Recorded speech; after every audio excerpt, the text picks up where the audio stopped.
with all things that are about our morality, we are called to serve. You know, I think you are in this because you're serving something beyond yourselves. You're in this for the good of the country. You came here. You may have missed work. You paid to get here. You aren't doing this because it's a business conference where you're making contacts and are going to go back and get a lot of good business. You're here for the good of the country, and that's the call of service.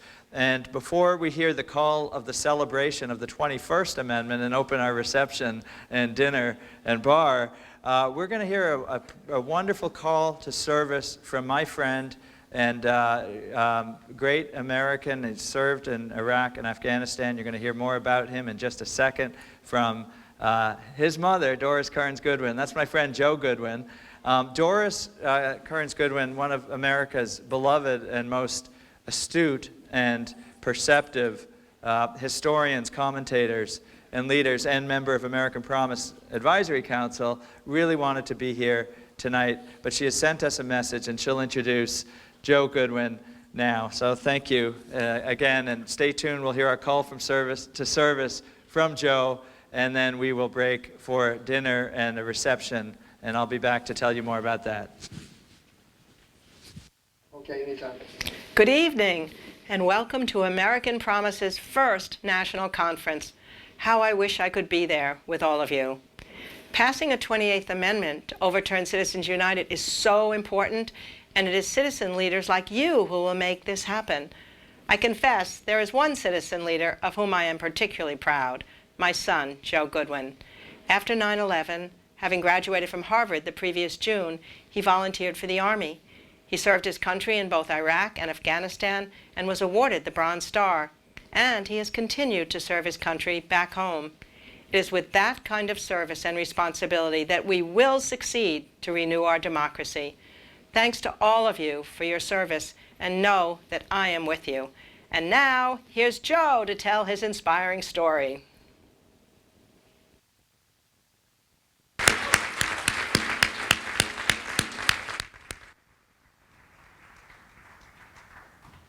Thanks, Mom. Fantastic. And thank you, Jeff. Although I will say thank you very much for reminding everybody that I'm the last thing standing between them and an open bar. So I'll try to keep you engaged until that bar comes. But thank you all. Thank you all for allowing me to be here to share a little bit of my story with you.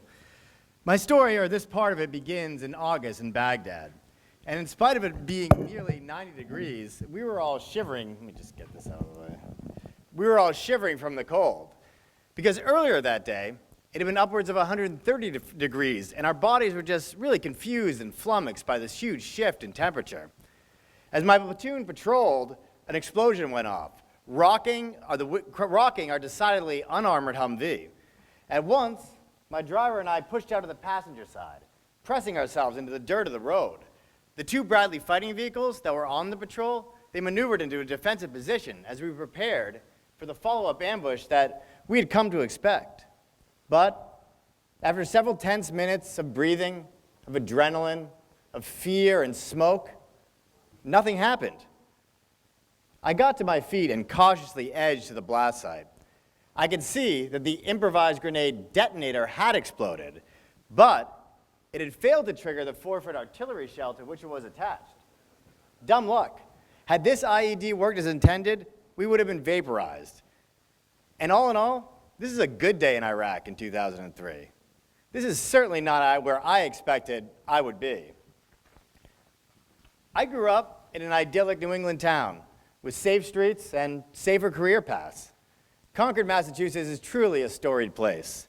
I remember every April 19th, the famous battle at the North Bridge is reenacted. And I remember the thrill of seeing the Minutemen run down the field to meet the British soldiers.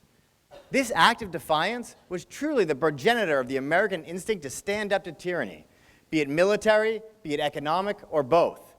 It began the long tradition of our citizens working together to first create and then improve this noble experiment of America. This grand idea of the power of citizens to band together to effectuate positive change was also a theme in my family life. My parents both understood the value of public service. My father, presidential advisor and speechwriter Richard Goodwin, shared stories of his heady days in the White House, working with JFK and LBJ on the New Frontier, the Great Society, the Civil Rights Act. Bold exemplars of the ability of civil movements, coupled with intelligent and far-seeing leadership, to change the course of our democracy for the better.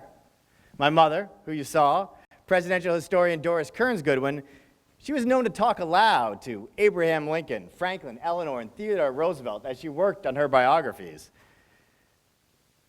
They were heroic ideals of men and women, seemingly unbowed in the face of overwhelming wrongs. And apparently, they would work ceaselessly to improve the country that they loved so much. And there they were, alive in my mom's study, somehow conversing with her on a daily basis. Still, I never conceived that I would join the military. After graduating from college in June of 2001, I planned to work in Washington. Law school would follow, and then a career. But September 11th changed my life, as it did so many others.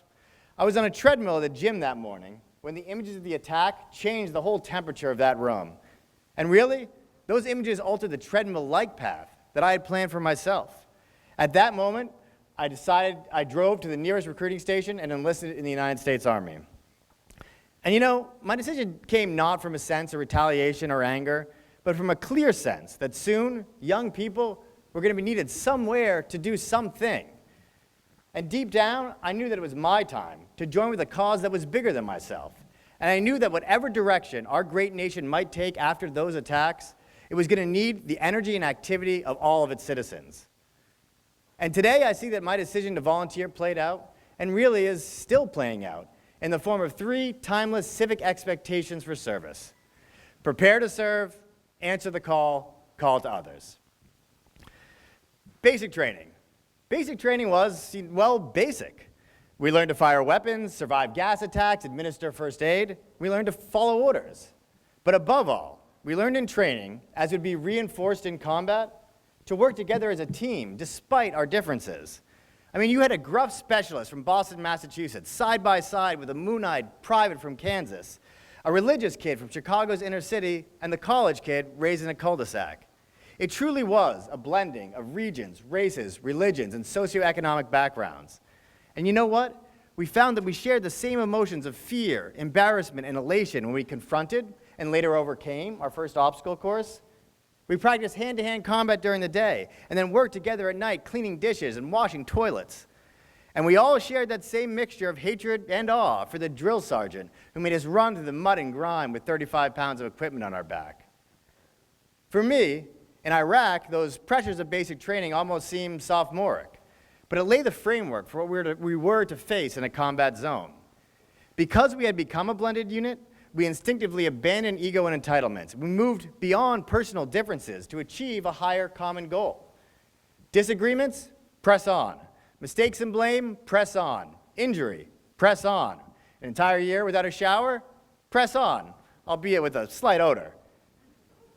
We were compelled to prepare to serve as a cross-section of young men and women for all our fellow Americans. And today, there are causes so familiar to the people in this room that will require us to find common ground with Americans from all backgrounds. In rooms like this, at conferences like this, we all prepare to serve in a pursuit as noble and necessary as any which has come before. Again, that timeless formula of service: prepare to serve, answer the call, call to others. So I spent 13 months in Iraq, and then I came home in 2006. I found a job I loved in New York. I let my hair grow long, got a little soft, maybe even tubby. But I had done my bit. I was done with uniforms. So, when 2 years into my civilian life, a letter arrived informing me that I was being involuntarily recalled to active duty, the temperature in the room once again changed. My first reaction was to pour more than a few fingers of whiskey, to run away. But when I sobered up, I realized that all the reasons I had joined the Army in the first place were still valid. And it seems kind of odd to say out loud, but maybe not odd for this group. But I had been given a gift, the experience of serving in for something larger than myself with a true cross-section of America's men and women. So I answered the call, again, this time to Afghanistan. My role there was very different from the one I had in Iraq. Instead of gritty combat operations, I was tasked, in part, with the investigation of civilian casualty incidents. The scenario: a bomb or bullet goes off targets. Civilians are dead. As representatives of the coalition forces, we meet with ground and special forces units. We inspect the site, attempting to verify the existence and extent of any death or destruction. And we meet with local leaders, tribal elders, grieving families. We bring all parties together to determine and accept responsibility. And we strive for a peaceful resolution in the face of anger, fear, shock, shame, and overwhelming grief. And then we fly back to headquarters, sometimes absorbing anti-aircraft fire on the way. It was grinding, it was emotional, it was gut-wrenching, and it was important. Because we were entrusted to answer the call with fellow soldiers and Afghans and other nations for all of our countries and all of our nations. When we head back out to all the corners of America from whence we have come, prepared with all the knowledge, energy, and enthusiasm for this great cause that we will gain over the course of this weekend, we will be entrusted to answer the call by working tirelessly to advance this imperative agenda. It is through the work of the people in this room, answering this vital call to preserve our democracy, that we will ensure the future of our republic belongs to its citizens and not the playground of a few powerful corporations. Again, that timeless formula of service: prepare to serve, answer the call, call to others. 80 years ago, another generation of battle-tested veterans returned home. They had entered basic training as individuals and were molded into fellow soldiers and sailors, nurses, and pilots. They prepared to serve. And then, in the war zone and on the home front, they ran to answer the call. And then they returned to civilian life, ready to call others to service.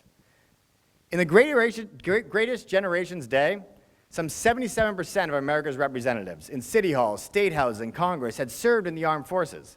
And the majority of Americans had done the same, or at least had a family member who had served. And look at the achievements: Medicare, civil rights, voting rights, putting a man on the moon. These are acts and achievements that require cooperation that transcends party and ideological lines. They are acts and achievements which seem almost impossible in today's divisive political climate. Because today, those numbers are slim, at or near an all-time low. Less than 1% of our youth have served in uniform, and fewer still in other service organizations, such as the Peace Corps, City Year, Teach for America, AmeriCorps. And the relational, political, socioeconomic, and cultural divides have never been greater. Sadly, in some ways, this greatest generation's sense of common mission, whether in training or in service or back home, is lacking in American society today. Thus, the time has certainly arrived for us to rediscover the benefits of activism and service, of encouraging deep commitment to causes that not only bring Americans from all walks of life together, but have truly the ability to change and perhaps even save our democracy. And the preservation of our democracy is the responsibility of us all. As citizens, we should be expected to do more than merely pay taxes and obey the law. Not even enough of us can be bothered to vote. We should ask every person to run towards service, to be called upon to do something somewhere. They will be better for it as individuals, and we will certainly be better for it as Americans. As leaders, we are entrusted to call to others, with our fellow citizens, for our community and our country. As individuals who are here to be forged into the leaders that will make the grand purpose of this weekend a reality, you are entrusted to call to others, to bolster the ranks of those who understand the vital importance of this mission until its realization becomes inevitable. Again, that timeless formula of service: prepare to serve, answer the call, call to others. So after Afghanistan, I returned home to Concord. I graduated from law school and I started a career. And even though my awareness of the value of service, of citizen action, has only grown, like you, perhaps, I had other priorities, reasons not to take action. See, when I came home, there was another explosion. I was called into yet another war zone where the shifts in temperature are equally extreme. I was diagnosed with primary progressive multiple sclerosis. My first instinct was to duck for cover and to stay down, to press myself once more into that dirt. But I have been trained to run towards the enemy. I have been trained to understand that the impossible can be possible. And so I got back up. And today, I really am not sure where my personal path will take me. In 10 years, I may be in a walker, a wheelchair, or training for a marathon.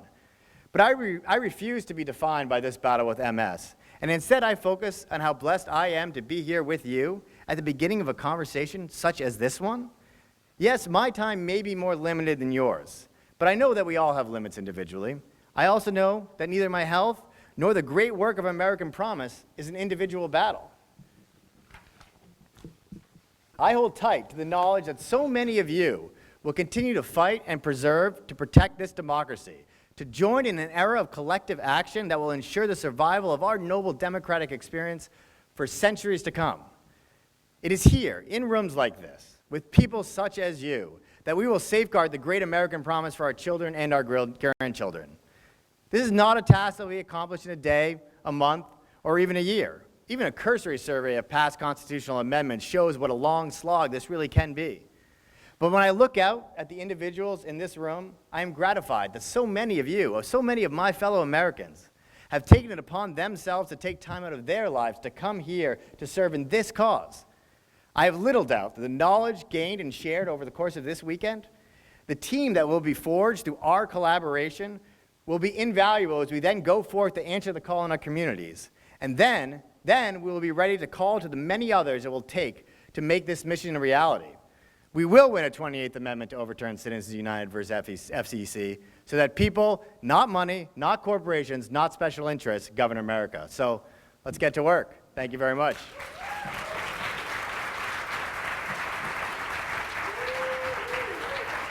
Thank you. Now let's get to the bar, right?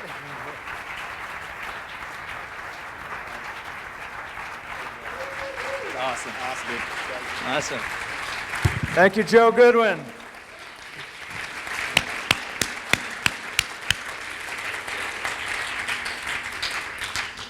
Thank you, Joe, for that inspiration and that call to service, that reminder that we all are in service and must answer that call and call to others.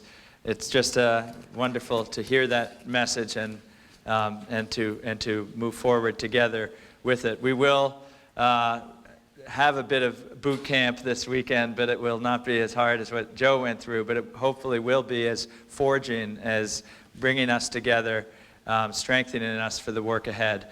So thank you, Joe. How about another round for Joe Goodwin?